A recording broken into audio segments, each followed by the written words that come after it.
All right, so Joe Biden did a press conference yesterday where he was basically just announcing that he is actually moving up the withdrawal date from Afghanistan from September 11th to August 31st. And I'm going to show you a clip of him basically speaking about this because there were some things that he got right, some things that are pretty alarming at what he was saying. And there are also a lot of nuances and caveats to this withdrawal from Afghanistan. And we'll get into all of that. But first, I just want to play you this clip from that press conference that I'm talking about, and then we can get into some of the details. So here's Joe Biden on moving up the withdrawal date from Afghanistan. Status quo was not an option.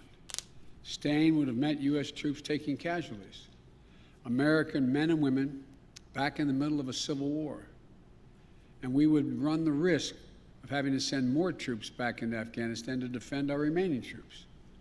Once that agreement with the Taliban had been made, staying with a bare minimum force was no longer possible. So let me ask those who want us to stay, how many thousands more Americans' daughters and sons were you willing to risk? How long would you have them stay? Already we have members of our military whose parents fought in Afghanistan 20 years ago. Would you send their children and their grandchildren as well? Would you send your own son or daughter? After 20 years, $1 trillion spent training and equipping hundreds of thousands of Afghan national security and defense forces. 2,448 Americans killed, 20,722 more wounded, and untold thousands coming home with unseen trauma to their mental health. I will not send another generation of Americans to war in Afghanistan with no reasonable expectation of achieving a different outcome. The United States cannot afford to remain tethered to policies created in response to a world as it was 20 years ago. We need to meet the threats where they are today. Today, the terrorist threat has metastasized beyond Afghanistan. So, we are repositioning our resources and adapting our counterterrorism posture to meet the threats where they are now. Okay, so we're going to get into that part of it because basically 90% of that I 100% agreed with, right? So you got to give Biden a little bit of credit, at least rhetorically, and also with the narrative that he is putting out there that, yes, we've been in this war for 20 years. The Taliban has more strength now than when we started the war. It's a war that we just flat out lost. And I know that there are a lot of conservatives and Democrats who can't accept that reality, but we lost the war against the Taliban, okay? We're not going to defeat them. We're not going to eliminate them. And as we see these news reports continuing to come out, of them regaining territories, this was going to happen no matter when we pulled out, okay? So he's absolutely 100% correct in the reality that he is describing. Yes, we have Americans who are sending their sons off to die in the same wars that they went and risked their lives for as well. So it's a completely nonsense proposal to suggest that we stay indefinitely in Afghanistan.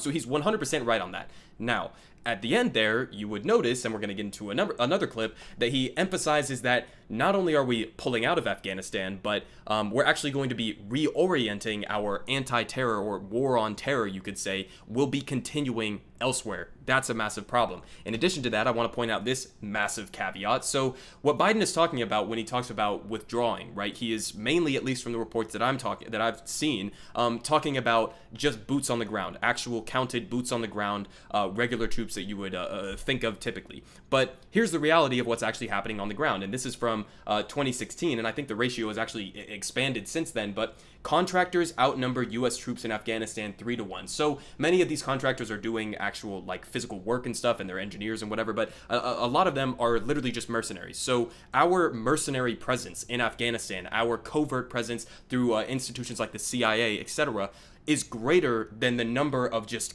normal boots on the ground as you would typically refer to them. So this is a gigantic caveat that we don't have an answer to. So yes, you can withdraw the whatever couple thousand troops that remain in Afghanistan, but are you going to be withdrawing these private contractors, these mercenaries? Are you going to be withdrawing the CIA and all of our other covert operations? That's a bigger question than just the boots on the ground presence there. So you give Biden credit for actually potentially withdrawing our boots on the ground, but if you're going to keep this presence, then it's not a real withdrawal, okay? Plain and simple. Now, continuing on to what he was about to say, in shifting our priorities in this war on terror to elsewhere, let's go ahead and hear what he had to say about that. We are repositioning our resources and adapting our counterterrorism posture to meet the threats where they are now. significantly higher in South Asia, the Middle East, and Africa. But make no mistake, our military and intelligence leaders are confident they have the capabilities to protect the homeland and our interests from any resurgent terrorist challenge emerging or emanating from Afghanistan. We are developing a counterterrorism over-the-horizon capability that will allow us to keep our eyes firmly fixed on any direct threats to the United States and the region and act quickly and decisively if needed. We also need to focus on shoring up America's core strengths to meet the strategic competition with China and other nations. Okay, so there you go. So first of all, he basically just answered our previous question of whether or not he's going to be keeping covert forces there, right? He basically just said we are still going to be positioning our presence there in Afghanistan in a way that we could respond quickly if there was going to be some sort of terror threat coming out of the country. So yes, I do think that he's going to be keeping a lot of our mercenaries. He's going to be keeping a CIA presence in Afghanistan. So I think that answer has been pretty clearly responded to in this clip. And in addition to that, what the fuck are you talking about, man? Terrorist threats from the Pacific? Terrorist threats from Southeast Asia? What are you even talking about? And Africa? Now, listen. Okay, this war on terror that we are waging not only has been a complete failure in actually addressing terror, if you want to call it that, we're not beating these groups. We're honestly just creating new terrorists. We are expanding a radical response to U.S. intervention and U.S. imperialism in these countries by continuing to do what we're doing, by continuing to keep covert presence there, by continuing to keep boots on the ground and expanding military bases all across Africa, all across the Middle East, and all across Southeast Asia.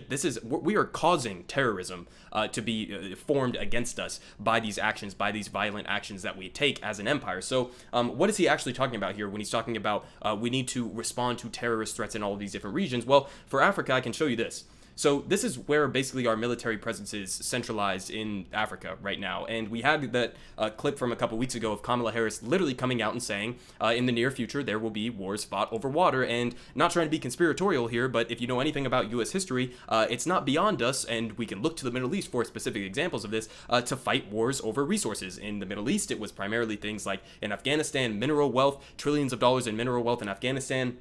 In Iraq, it's trillions of dollars in oil. In Syria, it's also oil, etc., etc. And in Africa, there are many resources that are continuing to be exploited. We had that other recent story the other day that I covered about the Supreme Court ruling that basically said that Nestle cannot be held responsible for knowingly using child slaves in the Ivory Coast. So these are the types of priorities of the exploitation of their resources and people that the U.S. empire continues to focus on within Africa. But in addition to that, if you look at this map, right, and you see where all of these bases and this troop presence is centralized. And again, this is from fiscal year 2015. So this is from a couple years ago. I'm sure it has expanded since then.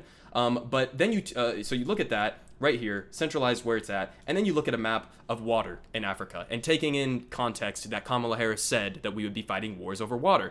Yeah, I mean, kind of suspicious, right? This is where the water is centralized in Africa, and this is where our military presence is centralized in Africa. So take from that what you will, I guess. And then if you continue on with what he was talking about with China, Pentagon eyes new bombs for war with China, not ISIS. So listen, our priority clearly is shifting towards Africa, is shifting towards the Pacific and Southeast Asia in order to confront China. So we're literally building up our military in order to prepare for a war with China, which I don't need to tell you guys would be absolutely catastrophic and should be avoided at any cost possible. We absolutely cannot afford to go to war with China. It would be catastrophic for the human race as a whole, let alone the United States and China as their own countries. And so that's something that needs to be avoided at all costs, obviously. But this is clear what his mission is here. So Joe Biden, you get a little bit of credit for actually pulling our boots on the ground troops out of Afghanistan, assuming that he doesn't dramatically change his mind. I mean, he at least is using the rhetoric that seems like he's willing to hold firm against a lot of these responses that have been coming from the mainstream media about, oh, we need to stay there to prevent the Taliban from taking control. So it seems like he actually is going to be pulling out our boots on the ground troops from Afghanistan. It seems like he also will be leaving a covert presence there in the form of the CIA or other mercenaries that we hire. So it's not a real withdrawal. Okay, so you you get a little bit of credit for that, but you don't really get full credit or anything close to full credit if you're leaving our mercenaries and CIA presence there. And in addition to that, he's also not doing this from just a principled anti-war, anti-imperialist stance. He's doing this so he can reallocate resources to other priorities that the United States is moving on, specifically, as he said himself, in Africa, Southeast Asia, and other parts of the Middle East. So a little bit of credit here, but we got to keep our eyes on the prize and understand that Joe Biden is still a vicious imperialist.